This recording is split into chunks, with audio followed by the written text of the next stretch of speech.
हर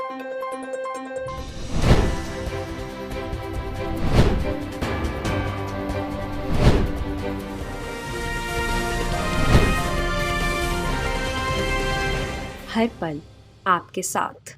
नमस्कार, आप देख रहे हैं हर्पल न्यूज और मैं हूं आपके साथ तनु बालियान। गुड मॉर्निंग भारत में रुक करेंगे कुछ बड़ी खबरों का, लेकिन उससे पहले एक नजर अब तक की सुर्खियों पर।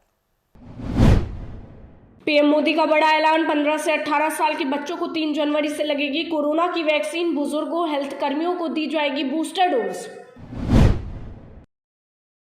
पीएम मोदी की मन की बात का 84वां संस्करण 2021 में आज आखिरी बार करेंगे मन की बात। जिले के उद्योग पर होगी चर्चा। आज जालौन दौरे पर गृह मंत्री अमित शाह उड़ई से मिशन बुंदेलखंड को देंगे धार, जनसभा को करेंगे संबोधित। मुख्यमंत्री योगी आज कौशाम्बी और प्रयागराज का करेंगे दौरा, कई परियोजनाओं का करेंगे लोकार्पण और शिलान्यास। जन विश्वास यात्रा को भी करेंगे संबोधित। असम में लगाया गया नाइट कर्फ्यू, राजस्थान में 21, गुजरात में 6, महाराष्ट्र में 2 और केरल में ओमिक्रॉन का 1 केस मिला। देश में अब तक 450 से ज्यादा केस आए सामने।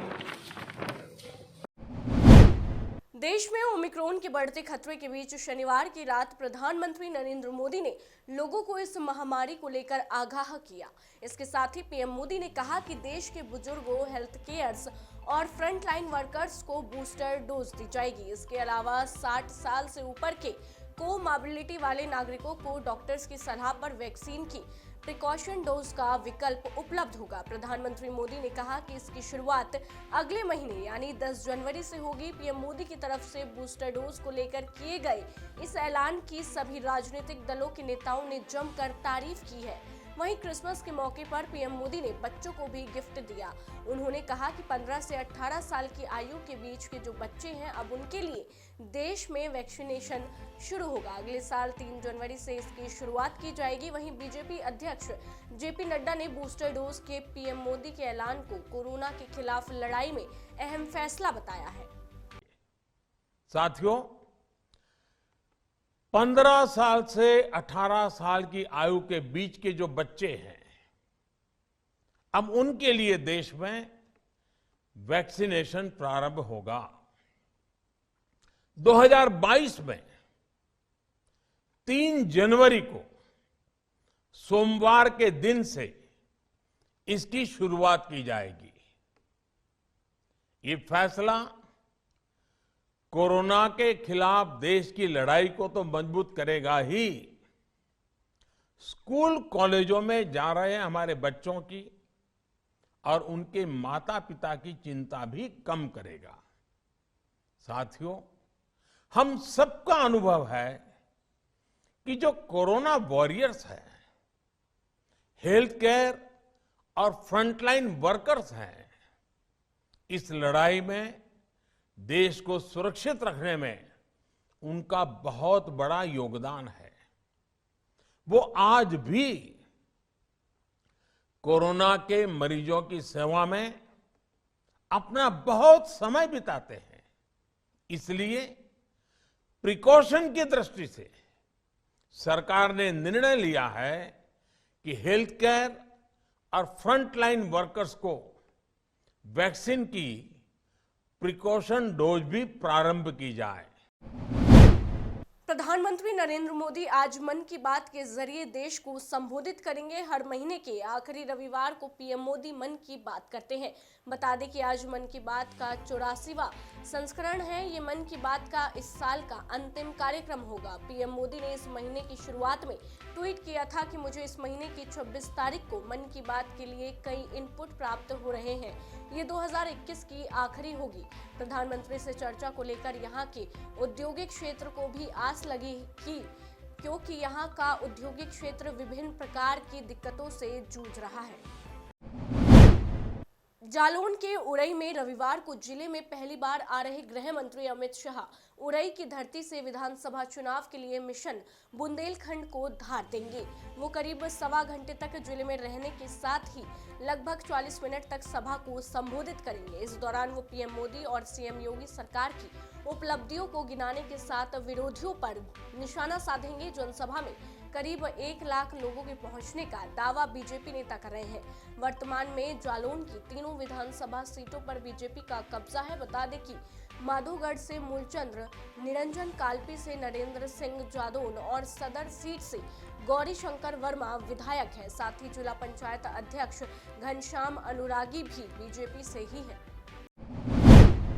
विकास कार्यों का शिलान्यास और लोकार्पण करने के लिए सीएम योगी आदित्यनाथ 31 दिसंबर को कानपुर आ सकते हैं। इसको लेकर शनिवार को बीजेपी जिला अध्यक्ष के साथ डीएम जेपी सिंह और एसपी के चौधरी ने अकबरपुर इंटर कॉलेज मैदान और कलेक्ट्रेट परिसर स्थित मैदान का निरीक्षण किया। आपको बता दें कि कार्यक्रम स्थल पर मंच, हेलीपैड, साफ सफाई, पेयजल, मोबाइल टॉयलेट की व्यवस्था होनी चाहिए। पुलिस विभाग को निर्देशित किया कि सुरक्षा व्यवस्था के लिए बैरिकेडिंग, पार्किंग इत्यादि के लिए स्थान चयन कर आवश्यक कदम उठाए जाए। वहीं सीएम की रैली को लेकर सभी तैयारियां पूरी हो गई हैं। उत्तर प्रदेश की योगी सरकार ने माफिया और अपराधियों की कमर तोड़ने का काम कर रही है। आपको बता दें कि अब योगी सरकार माफिया से खाली कार्रवाई गई सरकारी जमीनों पर गरीबों के लिए सस्ते घर बनाने जा रही है। इसकी शुरुआत प्रयागराज से होने जा रही है। यहाँ माफिया और पूर्व सांसद अतीक अहमद के कब्जे से प्रयागराज के खुलाबाद के लूकरगंज इलाके में खाली कराई गई सरकारी जमीन पर गरीबों का आशियाना बनाया जाएगा। वहीं 26 दिसंबर को सीएम योगी आदित्यनाथ गरीबों के लिए बनाए जाने वाले आशियाने के प्रोजेक्ट का शिलान्यास भी करेंगे। झारखंड के हजारीबाग से सांसद जयंत सिन्हा और उनकी पत्नी कोरोना संक्रमित हो गए हैं। ये जानकारी खुद उन्होंने अपने ट्विटर हैंडल पर साझा की है। उन्होंने कहा कि उनके संपर्क में आने वाले लोग सचेत रहे, जरूरी हो तो जांच भी करा ले। हजारीबाग के सांसद जयंत सिन्हा कोरोना पॉजिटिव हो गए। जयंत सिन्हा ने ट्वीट कर ये जानकारी दी। उन्होंने ट्वीट करते हुए लिखा कि वो और उनकी पत्नी पुनीता सिन्हा दोनों कोविड पॉजिटिव हो गए हैं। 24 तारीख को उन्होंने अपने कोरोना पॉजिटिव होने की घोषणा की है। सांसद ने कहा कि हमें वैक्सीन की दोनों डोज लग चुकी है। हम सभी सावधानियां बरत रहे हैं। हमें बुखार के लक्षण है, इसलिए हम क्वारंटाइन हो रहे हैं। हरियाणा के मुख्यमंत्री मनोहर लाल ने अधिकारियों को निर्देश दिए कि इस बार आजादी के अमृत महोत्सव के मौके पर सूरजकुंड में आयोजित किए जाने वाला 35वां सूरजकुंड इंटरनेशनल क्राफ्ट्स मेला 2022 ऐसे भव्य और नव्य रूप से मनाया जाना चाहिए जिससे हरियाणा की पहचान अंतर्राष्ट्रीय स्तर पर चमक सके। मेला 4 से 20 फरवरी तक लगाया जाएगा, जिसमें यूनाइटेड किंगडम, पार्टनर कंट्री और जम्मू और कश्मीर थीम स्टेट के तौर पर हिस्सेदारी करेंगे। बता दें कि मुख्यमंत्री शुक्रवार को चंडीगढ़ में मेला की तैयारियों के सिलसिले में अधिकारियों की बैठक की अध्यक्षता कर रहे थे। कोरोना की वजह से पिछले साल सूरजकुंड मेला स्थगित कर दिया गया था। सूरत में मुख्यमंत्री भूपेंद्र पटेल की उपस्थिति में रविवार को सुबह 7 बजे शहर में साइक्लोथॉन का आयोजन किया गया। इसके अलावा मुख्यमंत्री सूरत महानगर पालिका सूड़ा और जिला के विभिन्न विकास लक्ष्य प्रकल्पों का शिलान्यास, भूमि पूजन और लोकार्पण भी होगा। राज्य के सभी नागरिकों के सुखी स्वास्थ्य के साथ तंदुरुस्ती बनाए रखने के लिए सरकार के स्वास्थ्य विभाग की ओर से आजादी के अमृत महोत्सव अंतर्गत सूरत में 26 दिसंबर 2021 को fit India fit Gujarat cyclothon का आयोजन किया गया। जिला कलेक्टर आयुष ओक के अध्यक्षता में साइक्लोथॉन के लिए एक बैठक आयोजित हुई। साइक्लोथॉन के लिए registration, participation, crowd management, hydration point जैसे कमेटियों का गठन भी किया गया। मुख्यमंत्री शिवराज सिंह चौहान 26 दिसंबर को एक दिवसीय दौरे पर इंदौर पहुंच रहे हैं। जिले में चल रहे मेट्रो के काम की समीक्षा करेंगे।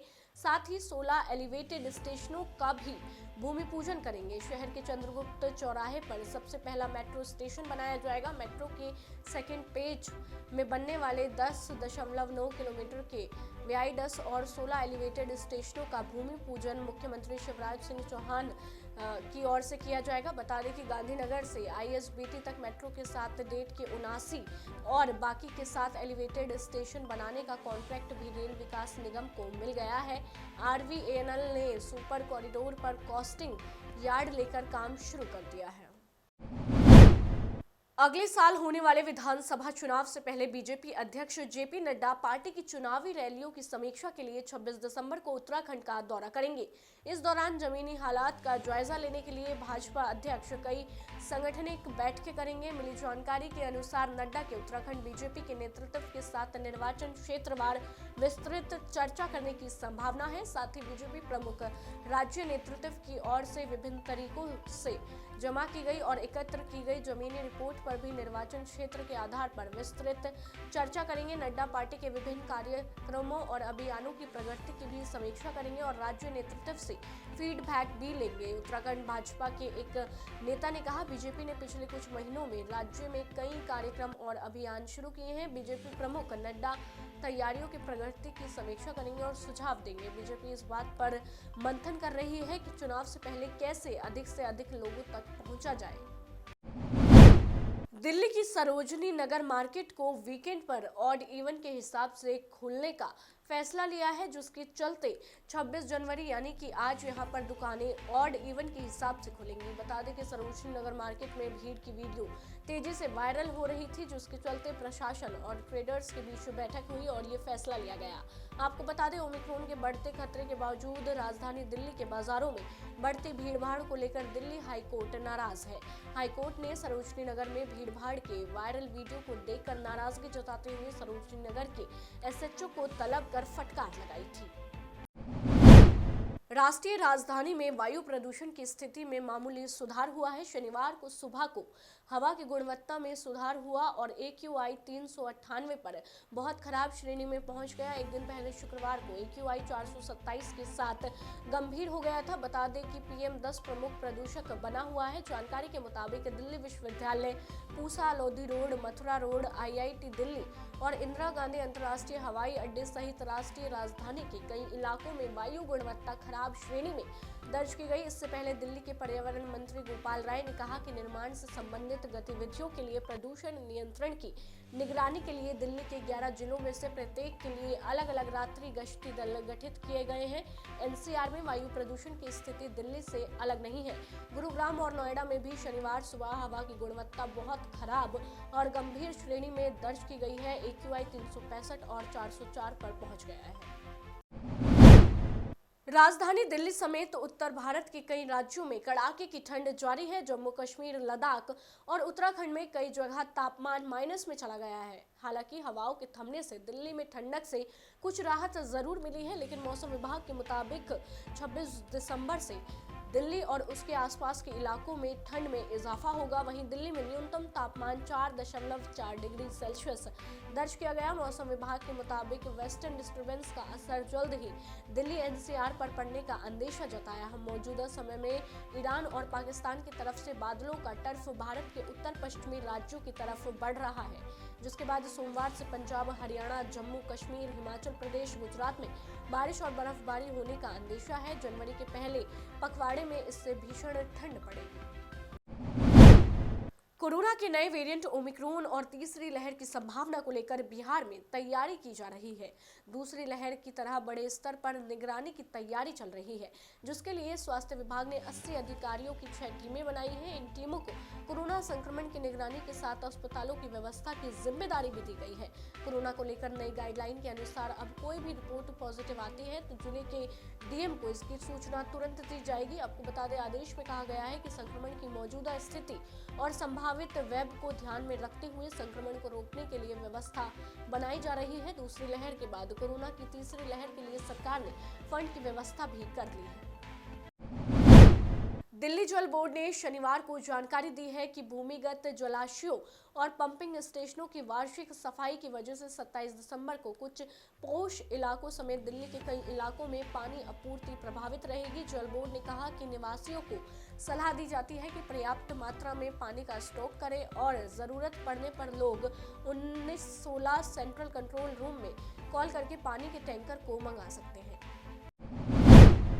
बुलंदशहर के शिकारपुर ब्लॉक के गांव जख्था में राशन डीलर ने ग्रामीणों को दबंगई दिखाई। दबंगई के चलते ग्रामीणों को पूरी मात्रा में लोगों को राशन नहीं मिला। इसी को लेकर राशन गांव जखेता के सैकड़ों ग्रामीणों ने स्वास्थ्य केंद्र पर एकत्रित होकर राशन डीलर के खिलाफ नारेबाजी की। ग्रामीणों के मुताबिक राशन डीलर मनमानी करते हुए सरकारी कोटे के राशन की कालाबाजारी कर रहा है। ग्रामीणों ने राशन डीलर के खिलाफ पहले भी आला अधिकारियों समेत उत्तर प्रदेश सरकार के मंत्रालय को शिकायती लिखित प्रार्थना पत्र दिया है। इसके बाद भी राशन डीलर के खिलाफ कोई कार्रवाई नहीं मिलता है। 2 महीना है राशन नहीं मिला, अंगूठा लगवा लिए। अब वैसे विकलांग को 5-6 फेरा चली गई, अंगूठा नहीं आता है। राशन है, राशन है डेली तो कह दे ना अपना अंगूठा ना है, अंगूठा ना है, मशीन खराब है। स्कूल जा रही हूँ, वो कर रही हूँ, ऐसे काम नहीं बहाने भरती है। 4-5 यूनिट हो में तो 2 इनको देती है, काय को 1 को देती है, काय को। समस्या ये है सर कि आप राशन के लिए देते हैं तो राशन हमें मिलता नहीं है, वही आधा राशन मिलता है मुश्किल से। हमारे 5-6 बच्चे हैं और उसमें थोड़ा सा ही राशन देता है। 2 बार महीने में अंगूठा लगवा लेता है और कभी कभार दे देता है, कभी कभार न देता है। बीजेपी नेता के घर फायरिंग मामले में नया मोड़ सामने आया है। इस मामले में आरोपी आरएलडी नेता विशाल चौधरी ने सोशल मीडिया के माध्यम से अपनी बयान जारी करके खुद को बेगुनाह बताया है। आरएलडी नेता विशाल चौधरी का आरोप है कि बीजेपी नेता जनप्रिय ने अपने साथियों के साथ मिलकर उनके साथ षड्यंत्र रचा है और घर पर बुलाकर मेरे साथ मारपीट की है और फायरिंग की। उन्होंने फायरिंग का एक वीडियो भी शेयर किया है। इन लोगों की वीडियो भी बनाई है मुझे गाली देते हुए भी, और इनके कंटिन्यू फायर ये राइफल से करने उस चीज की वीडियो भी है, जो कि मैं मीडिया को सौंप चुका हूं और प्रशासन को भी सौंपने वाला हूं सबूत के तौर पे। मैं ये चाहता हूं कि इसमें प्रशासन बिल्कुल ईमानदारी के साथ जो भी जांच करे। अगर मैं गुनहगार हूं तो मुझे सजा दे, और अगर वो लोग गुनहगार हैं तो उन्हें सजा दे। सत्ता के उसमें दबाव में आके प्रशासन इसमें काम न करे। धन्यवाद। बिजनौर के थाना अफजलगढ़ क्षेत्र के ग्राम कल्लूवाला में देर रात उस वक्त अफरा तफरी मच गई जब एक पशुशाला में भीषण आग लग गई, जिसमें 9 बकरियों की आग में जलने से मौत हो गई, जबकि पशुशाला में रखा सामान भी जलकर राख हो गया। आग लगने का कारण शॉर्ट सर्किट बताया जा रहा है। आग का कोई कारण नहीं पता लग सका किस कारण से आग लगी है, लेकिन ये बेचारे बहुत किशन सिंह परिवार बहुत गरीब परिवार है। इनके पास आय का कोई और साधन नहीं था, ये बकरियों से ही अपना घर का पालन पोषण करते थे। आर्थिक मदद मिलनी चाहिए, इनका बहुत नुकसान हो चुका है, इन्हें घर का पालन पोषण। जब ना आग देखें जलती हुई, मतलब एक हिस्सा जल 2 हिस्से बचे थे, एक हिस्सा जल गया। छप्पर हमसे कंट्रोल नहीं हो पाई आग, और वो तार जा रही थी बिजली के ऊपर से। अच्छा, 10:30 बजे। अच्छा, ये बिजली के उससे लगी है, बिजली और तो कोई बिजली की तार जा रही थी। अलीगढ़ के छर्रा नानू मार्ग स्थित गांव सिहावाल के पास एक ऑटो और एम्बुलेंस की टक्कर हो गई, जिसमें एक महिला की मौके पर ही मौत हो गई। जानकारी के मुताबिक 5 लोग गंभीर रूप से घायल बताए जा रहे हैं। जो लोग घायल हैं उन्हें अस्पताल में भर्ती कराया गया है। डॉक्टरों की टीम घायलों का इलाज करने में जुटी हुई है। घटना के बाद परिजनों का रो रो कर बुरा हाल हो गया है। पुलिस ने शव को पोस्टमार्टम के लिए भेज दिया है। एक मृत्यु हो गई थी, दादों के ही है, वो अलीगढ़ पहुंच गया, नन्नू प्रजापति, उनके यहाँ घूमने जा रहे थे ये लोग। तो ये वहाँ मरे में, तो वहाँ जाने में रास्ते में ये टेम्पू से जा रहे थे, रास्ते में एक्सीडेंट हो गया इनका। फिलहाल के लिए गुड मॉर्निंग भारत में बस इतना ही। देश दुनिया की तमाम खबरों को जानने के लिए आप जुड़े रहिए हमारे साथ और देखते रहिए हड़पल न्यूज।